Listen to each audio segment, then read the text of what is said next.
Wizards of the Coast has been hiding hints about their plans with the reserve list right in front of our faces. Since its inception, the reserve list has been a point of contention with many Magic the Gathering fans. Now, you probably find yourself on one of two sides of this rather divisive fence. You either think the reserve list is great and adds collectability and value to these old cards, or you're in favor of accessibility and people wanting to have these game pieces in their hand, and Wizards should reprint these things. No matter where you stand, however, I think it's safe to say that some principles that were involved in creating the reserve list currently guide Wizards of the Coast design decisions when it comes to modern Magic the Gathering product. So today, we are going to take a look at some clear-cut ways that the reserve list and those principles guide Wizards of the Coast in creating our Magic product today, and then we're also going to talk about what that means for the future of Magic product and, more importantly, the future of the reserve list. So let's start this conversation with the most natural jump-off point when it comes to new Magic sets and collectability, and that is with serialized cards. Now, serialized cards are kind of a modern incantation of the reserve list. It seems like we have the ability to collect what seems like a limited piece of Magic the Gathering history, all while maintaining playability and affordability for regular versions of these cards currently coming out today. The first serialized cards came out in Brothers War, and they came out to a very confused community, much like the first adaptation of the reserve list way back when. People aren't really sure what to make of most of these game pieces. Now, I personally believe that serialized cards are a fantastic thing for Magic the Gathering. If you hear people complain about serialized cards, often they have a couple key things that they like to point to, and I want to talk about those right now. First, I like to point to the fact that it is a little gimmicky, and yes, serialized cards are just another in a long line of Magic the Gathering treatments or alters meant to make something collectible. And up until serialized cards, in my opinion, most things weren't that successful. Back when people liked collecting Magic the Gathering and liked the idea of opening boxes and chasing cards and chasing value, was most recently probably during the expedition days and things of that nature. The priceless treasures that were found, theoretically one per case.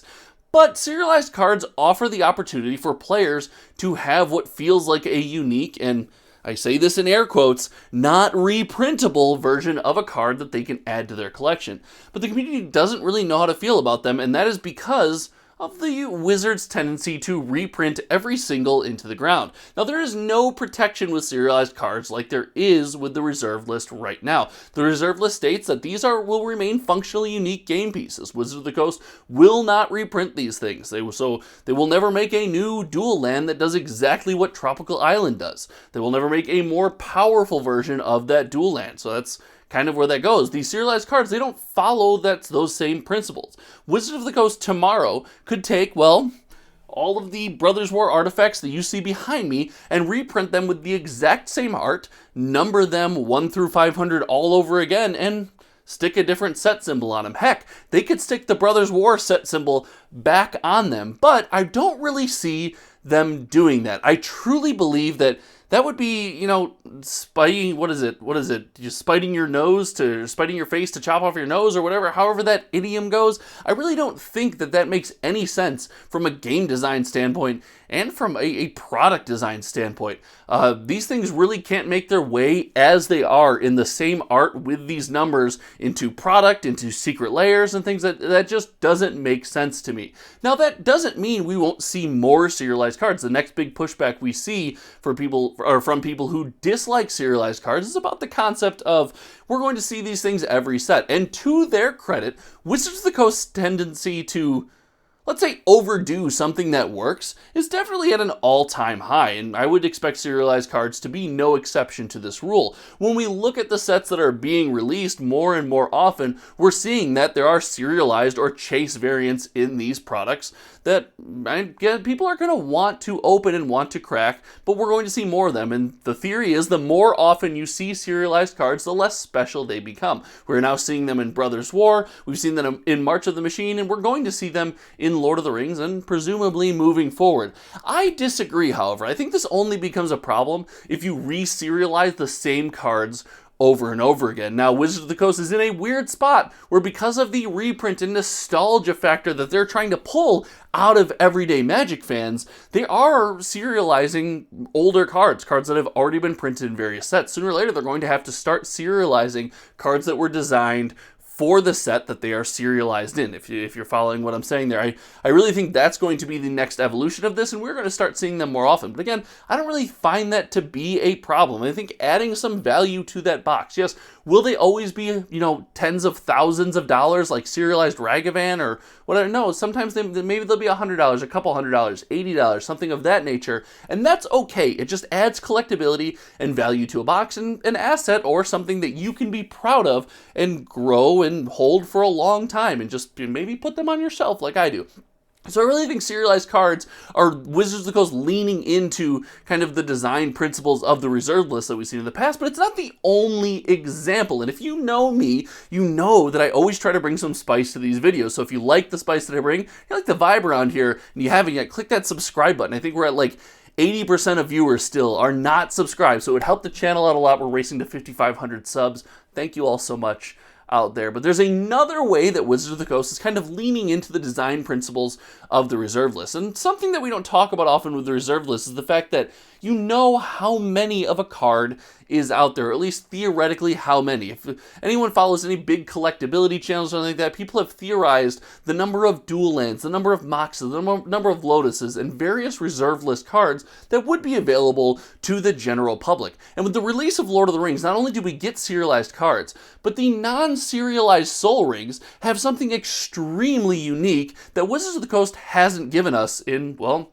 any time that I can remember. If you can remember a time that they've given us this and I don't remember, let me know in the comment section below. What they've done is they've given us the number of Sol Rings that will be available on the open market. They're saying there will be a certain number of every Sol Ring from the Lord of the Rings product sheet, and that's extremely cool. That gives players the opportunity to say, hey, even if I don't open a serialized Sol Ring, I know I got one of 3,000, one of 5,000, one of 7,000, whatever it is. I know that I got that card, and it is one of a certain number, even if it doesn't have the number on the card. And this just further leans into the collectability of Magic the Gathering. And this lean into the collectability is something I think we're going to see in future Magic sets going forward. Magic the Gathering and Wizards of the Coast, they're not stupid. I know that we lean into Wizards is evil and they don't know what they're doing and they're ruining the product. They're not dumb. I said it on this channel, and I'll try to remember to post the video, that I made the claim that I got laughed almost off the internet for, that Wizards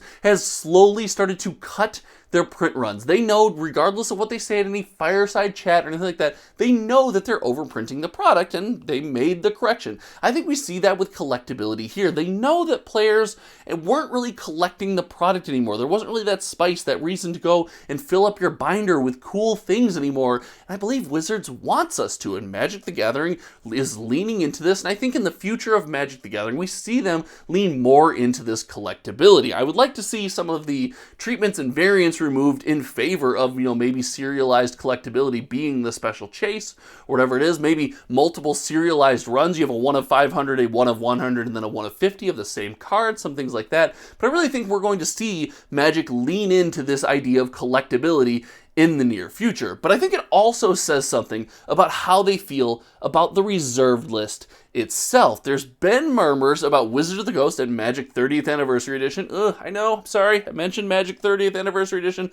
Don't click the dislike button, please click the like button. I still think you'll like this take. When Magic 30th dropped, they're like, oh, they're testing the waters and seeing how players will react to them reprinting the reserved list. But I think these design principles, whether they'll say it or won't say it, are just there to show they're not going to reprint the reserve list. As they lean into some of these design principles built around the reserve list that players have lived with now for over a decade at this point, I think that it would be silly for them to lean into those principles and then reprint the list, is what I'm trying to say. I can't see them doing that, but I want to know about you guys. I know the knee-jerk reaction is just to say Wizards of the Coast is going to do anything to make a buck. I understand that, but I want you to kind of chew on this one and really think, based on what we've seen from modern Magic set design, do you think that Wizards of the Coast Coast is going to lean in and move towards reprinting the reserve list? Or do you think they're going to kind of follow those design principles and maybe try to give us some things that are more collectible? I want to know from you in the comments section below. Again, if you've stuck around this long, you know, and if you don't know, now you know,